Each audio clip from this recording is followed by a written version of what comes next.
When running organisation change sessions with leaders and managers, one kind of complaint or question often comes up. It's like, when are things going to settle down? And I completely get it. They're often exhausted, having had numerous complex and frequently competing changes dumped on them from on high. Their people are anxious and they feel unable to reassure. They're trying to manage through the disruption of, say, digitisation, COVID, Brexit, etc., whilst not letting current quality levels dip and maybe also having to reduce costs. All leaders, regardless of sector, are facing unprecedented levels of disruption and uncertainty about the future. It used to be so much simpler, didn't it? Remember the days when we had a change management plan and we could plot it out on our Excel spreadsheets? It had a beginning, a middle, an end. And change was seen as this kind of nice, neat, sequential, linear activity. Well, not anymore. These days, change is unending, unpredictable, and as linear as a kind of bowl of spaghetti. Those neat models from the consultancy elite, like the McKinsey's 7S's framework or Kotter's 8-step process, and our traditional change management training programs feel increasingly irrelevant. So how can leaders gear themselves up to cope with the levels and pace of disruption that is now required of them? We used to believe that if leaders worked more, knew more, planned more, controlled more, then they could manage better. The disturbing and actually, in my opinion, exciting truth is that just trying to do more can no longer work. Leaders have a finite amount of hours, energy and resilience, and trying to stay on top of and control the changes they're required to lead is ultimately futile. There was this great article in Harvard Business Review from a couple of years ago, and it kind of described the attributes of leaders who will not just cope, but be able to thrive in this new era of uncertainty. And I was reading this article again recently, and it kind of led me to think through how leaders can prepare themselves for this uncertain world.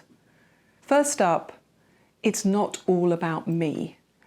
The leaders who will thrive will not be the egotists and narcissists who may have dominated the C-suite in recent years, but those lower ego leaders who see that their primary purpose is to enable their team to do the best work of their lives.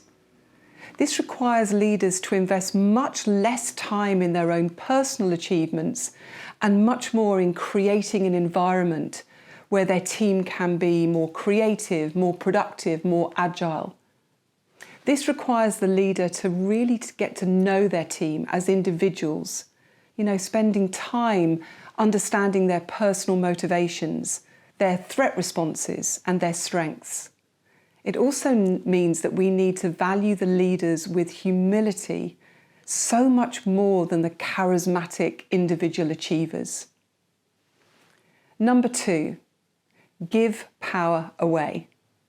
Now, it can be counterintuitive during times of uncertainty, but by relinquishing some control, you actually build a greater capacity for delivery.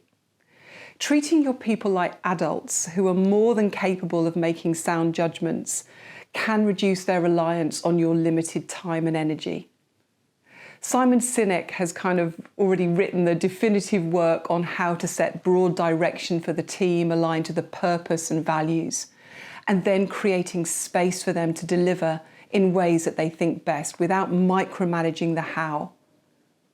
It can also mean providing opportunities for the team to create their own rules or ways of working.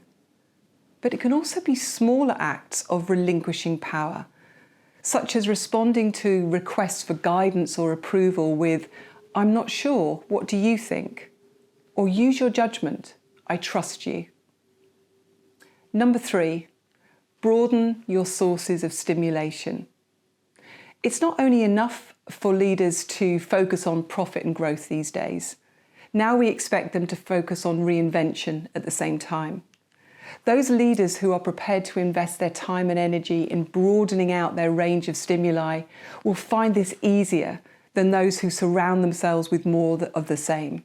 You know, whether this means going to events or reading outside of your area of professional expertise to develop new insights, actively seeking out different perspectives on a problem, or increasing the diversity of voices in your team.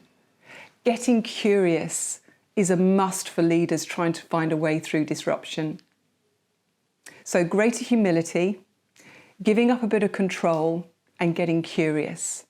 It's not a panacea for leaders in an uncertain world, but it's definitely an alternative to traditional leadership approaches.